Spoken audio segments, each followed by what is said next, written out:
Very good evening, viewers. You're watching 6 Stories at 6 and I am Rakshita Mishra with you, viewers. We'll start this show today with the horrific story of abuse, of molestation in a Delhi ashram. The self-styled Baba, the molester Baba, is on the run. At least 17 women have accused him of molestation. We'll tell you everything you need to know about the story and the investigation that is underway, viewers. Also, story number 2 is Rahul Gandhi's atom bomb. His hydrogen bomb seems to be self-detonating. He's revealed the real motive behind his vote chori claims. And we also bring you in this show what's happening in Ladakh, viewers. There's unprecedented violence that has gripped Leh, and at the center of it is a Congress leader. The Congress party, BJP, has accused Congress of stirring anarchy in the Union Territory, viewers. Also, Bihar's abuse campaign continues, viewers. In Bihar, it seems that the India Alliance's election campaign is only about an abuse campaign. Yet again, there has been a case where Prime Minister Modi and his mother has been abused. There's lots happening at the UNGA, viewers. Also, External Affairs Minister Dr. Jaishankar has called for the unity of Global South. Meanwhile, Commerce Minister Piyush Goyal spoke about the clean energy push, and also, very interestingly and importantly, he gave the answer to the H-1B visa hike. Let's start with the Delhi ashram horror, viewers. It's a horrifying molestation case that is coming in from the national capital. A self-styled godman, the director of Sri Sharda Institute of Indian Management, has been accused of sexually harassing around 15 female students, luring them to his room with promises of free foreign trips and threatening to make them fail if they did not comply. The accused is on the run. Delhi police has launched a multi-state operation and issued a lookout notice against him as well. Here's all you need to know. A shocking case from the national capital. A self-styled godman has been accused of sexually harassing around 15 female students. Swami Chaitanya Nanda Saraswati, director of Sri Sharda Institute of Indian Management in Vasant Kunj, allegedly targeted students from economically weaker sections. The allegations on the accused detail that he sent obscene and abusive messages to the victims. He threatened the students of making them fail if they did not obey him. The case came to light after the institute filed a complaint, claiming that 3 female staff members also pressured the students to comply with the accused's demands. Whenever the Baba summoned the victims through WhatsApp messages, these wardens later made the students delete those chats. Delhi police have questioned these wardens on their involvement in the case. Police have filed an FIR under sections of the Bharatiya Nyaya Sanhita and found the accused's Volvo car with a fake number plate. What actually has led to this very incident in which what we have seen that an FIR has been launched? We received a complaint in PSVK North regarding sexual harassment of students pursuing PGDM course in Sri Sharda Institute of Indian Management, and an investigation has commenced and we are proceeding as per law. How many students have come forward? Because did you see any kind of pressure? That's why they were backing off, or that's why they took so long to come forward and register a complaint? See, it will not be appropriate for me to give you numbers right now because investigation is still ongoing, but we are proceeding as per law. There were certain faculty members or staff members basically over there who were basically complying with that main accused in the connection with the case, and they were pressurizing those students to basically comply with that. So did you take any action? Investigation is ongoing and we will take appropriate action against all accused. However, the accused is allegedly a repeat offender. A total of 5 cases were registered against him. The accused is now on the run. He was allegedly in London when complaints against him were lodged. He has been changing his locations in India after he returned. Delhi police has sought a lookout circular against him. Delhi police has also launched a multi-state search operation. The search is currently underway in Bihar, Haryana, UP, Rajasthan and Uttarakhand. Meanwhile, the National Commission for Women has taken cognizance of the case. They have written to the Delhi Police Commissioner demanding immediate arrest of the accused. Now pressure mounts on the Delhi police as a hunt to nab the accused is underway. Now, after weeks of vote chori campaign and teasing the atom bomb or an hydrogen bomb, now in an interview, Rahul Gandhi has admitted that his party's strategy is to challenge the integrity of India's electoral system by building public pressure. And in response, BJP has now launched a sharp attack on the Congress leader, saying that he is indirectly questioning the integrity of the voters and the citizens of the country. Here's the full story. After Rahul Gandhi questioned the electoral integrity of India, BJP has slammed the leader of opposition, saying that his real intent has finally been revealed. Rahul has said that his strategy aims to challenge the integrity of India's electoral system by building public pressure. As Rahul keeps attacking the EC and reiterates his vote chori claims, BJP national spokesperson Shehzad Poonawalla slammed the LOP. He has said that Rahul's real intent is out, that he wants to question the integrity of Indian voters. Rahul Gandhi said that his party's strategy is to challenge the integrity of India's electoral system by building public pressure. इसको note कीजिए. राहुल गांधी ने विदेशी अखबार को बोला कि कांग्रेस की strategy है कि हम चुनाव आयोग और चुनावी प्रणाली की विश्वसनीयता के खिलाफ एक विरोध पैदा करेंगे, प्रमाण के आधार पर नहीं, not on basis of proof but on basis of propaganda. Rahul keeps mentioning his vote chori claims. But even as he reiterates his old allegations, he has not been able to provide any new evidence. Doubling down on Rahul was BJP leader Jaishankar Prasad, where he asked if Rahul is indirectly questioning the integrity of voters and the citizens of the nation. Rahul Gandhi has made a very shocking statement that there is unemployment in the country because of forgery in the elections. Rahul Gandhi ji, देश की लोकतांत्रिक प्रक्रिया का अपमान करना बंद करिए और देश की जनता के वोट के अधिकार का अपमान करना बंद करिए. आपको वोट नहीं देते तो आप इस तरह की गाली पड़ेंगे उनके बाद. Despite EC continuously disproving his vote theft claims, Rahul keeps hammering on the same nail. Is the constant blame of vote chori a cover to hide the successive electoral setbacks for Congress under Rahul Gandhi's leadership? Now viewers, Ladakh is witnessing violent protests, the kind of protest it has never ever witnessed. Now BJP claims that there is a Congress link to Ladakh rioting. They claim that the Congress leader instigated the mob. BJP's Amit Malviya posted a video asking Rahul Gandhi whether this is what he really wanted, with Sonam Wangchuk also taking a cue and calling it a Gen Z revolution. The question arises whether there is a pattern to Ladakh protest. Remember viewers, even CRPF vehicles have been torched and there has been arson in BJP office and other public properties. Many people have also said to have lost their lives and more than 70 have been injured. Violent protests broke out in Ladakh earlier today. Stones were pelted, vehicles were torched. BJP office was targeted. BJP released a video of Ladakh violence.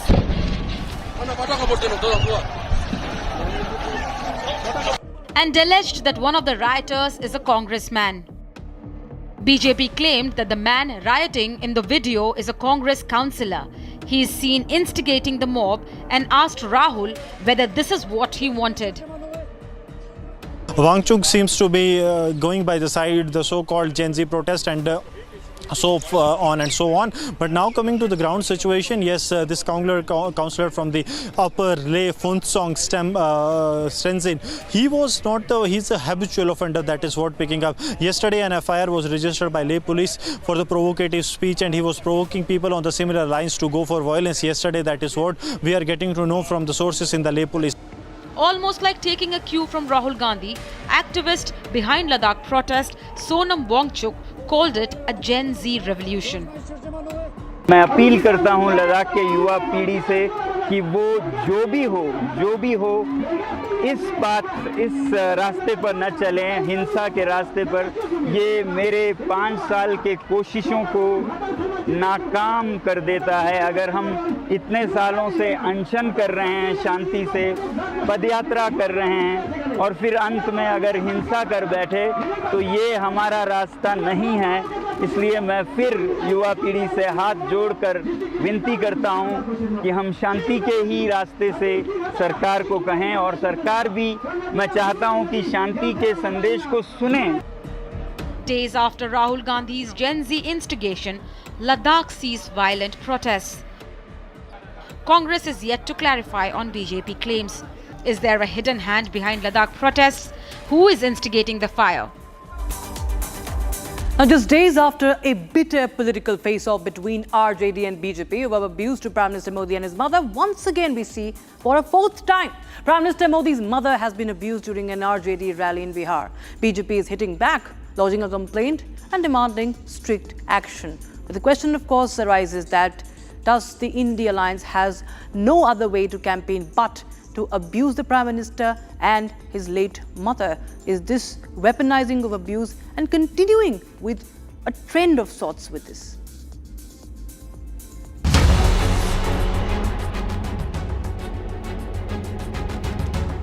Prime Minister Modi's mother has been abused once again. Insulted for the third time in the last 1 month. First, at the Congress rally, abused openly from the stage.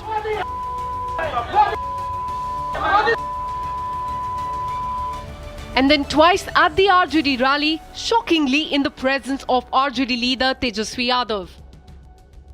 BJP has hit out at RJD and its ally Congress party for insulting not just Prime Minister's mother, but all the mothers and sisters of the country. Rahul Gandhi और तेजस्वी यादव जी, सोनिया जी, प्रियंका वाड्रा जी, माता जी को दी गई इस गाली के लिए बिना कोई कंडीशन, बिना कोई एक्सक्यूज के माफी मांगेंगे, या जो 150 गालियां प्रधानमंत्री मोदी को दी गई है, गंगू तेली, नीच, भस्मसूर, उनकी जाति को लेकर, मोदी समाज को लेकर, ओबीसी समाज को लेकर, अलग अलग प्रकार की गालियां, हिटलर की मौत कब्र खुदेगी, इसमें ये मां को भी गाली देने का जो पूरा का पूरा कार्यक्रम है जुड़ जाएगा। खरगे साहब, आप कांग्रेस के अध्यक्ष हैं, आपके कार्यक्रम में मंच से प्रधानमंत्री की स्वर्गीय मां को गाली पड़ी गई है। क्या आप अपने राष्ट्रीय कार्यकारिणी में प्रधानमंत्री की स्वर्गीय मां को गाली पढ़ने का प्रस्ताव पारित करके निंदा करेंगे? This allegation comes just days after a similar incident happened in Bihar. On August 29th in Darbhanga in Bihar, Mohammad Rizvi sprung onto the stage in the middle of Rahul Gandhi's Voter Adhikar Yatra and hurled abuses at the Prime Minister and his late mother. He was arrested soon after the incident.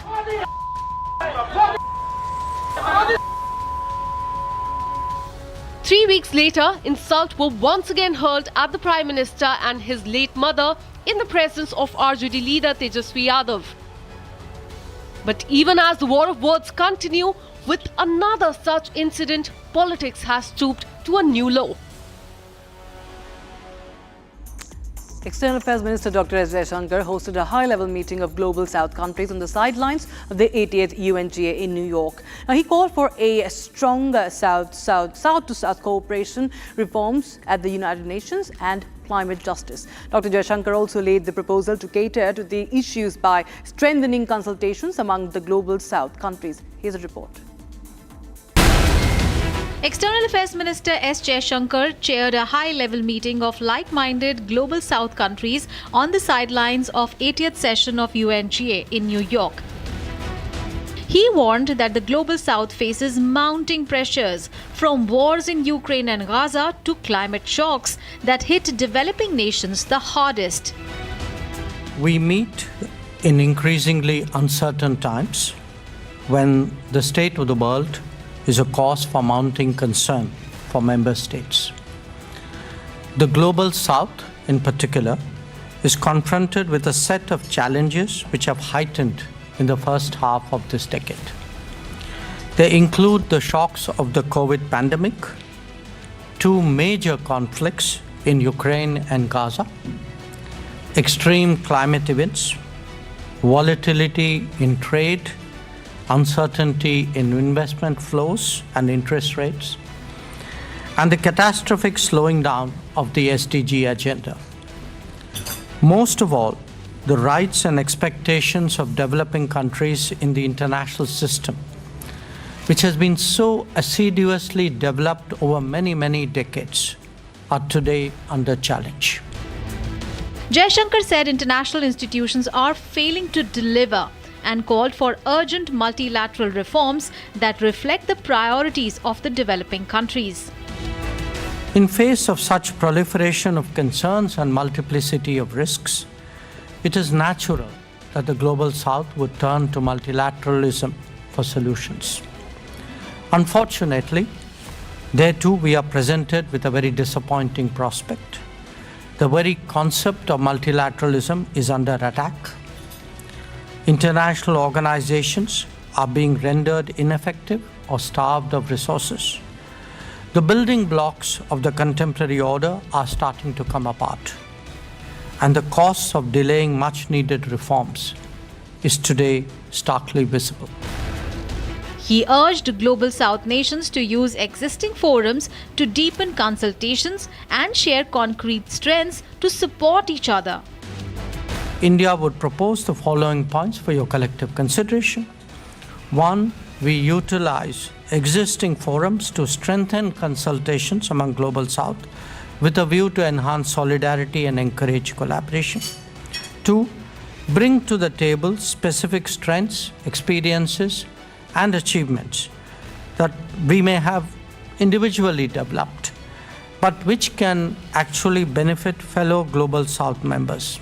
Jaishankar also pressed for South-South trade and resilient supply chains as world's trade and power map is being redrawn in real time. As like-minded Global South countries, we today approach world affairs united and through a broad set of principles and concepts, and these include 1. Fair and transparent economic practices that democratize production and enhance economic security. A stable environment for balanced and sustainable economic interactions, including more South-South trade, investment, and technology collaborations. On the sidelines of the meet, Jaishankar also met counterparts from the US, Japan, Brazil and Gulf nations, pushing India's line on multipolarity, United Nations reforms and rules that safeguard developing economies. For India, the meeting was a signal to lead on vaccines, digital public infrastructure and South-South growth and work towards ensuring that Global South truly rebalances global governance. And just days after Donald Trump hiked the H-1B visa fee, India reminded the US of its talent pool of highly skilled engineers and graduates. In fact, Commerce Minister Piyush Goyal emphasized that India's talent, innovation and global ambition cannot be contained. Here's more. Amid H-1B visa fee hike majorly affecting highly skilled Indians working in the United States, India has turned the spotlight on its own pool of talent. Union Commerce Minister Piyush Goyal said that Indian engineers and graduates are world known for their talent and innovation. He argued that this strength gives India the power to support global corporations from research and development to creating new ideas for growth. We also provide a huge amount of talent and innovation for which Indian engineers and Indian graduates are famous. That also provides us an opportunity to provide solutions for corporations across the world, including in the US, to support their growth plans, to support their plans to focus on new research and development, new ideas. This comes after Donald Trump signed an order requiring companies to pay $1 lakh fee to obtain the visa which major tech companies rely on to fill high-skilled jobs.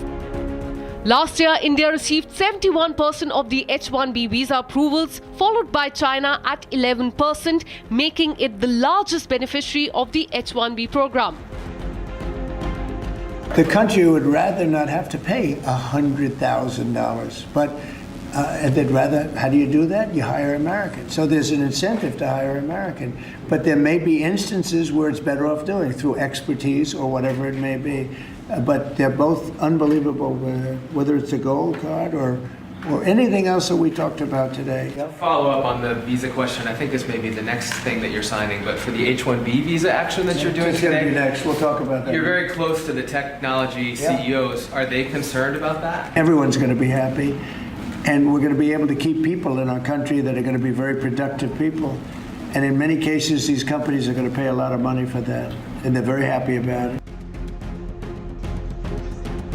But amid the visa fee hike, Piyush Goyal made it clear India's talent, innovation and global ambition cannot be contained. And that's all we could pack in this edition of 6 Stories at 6 viewers. We'll be right back with more breaking news and updates at 6:30. Don't go anywhere.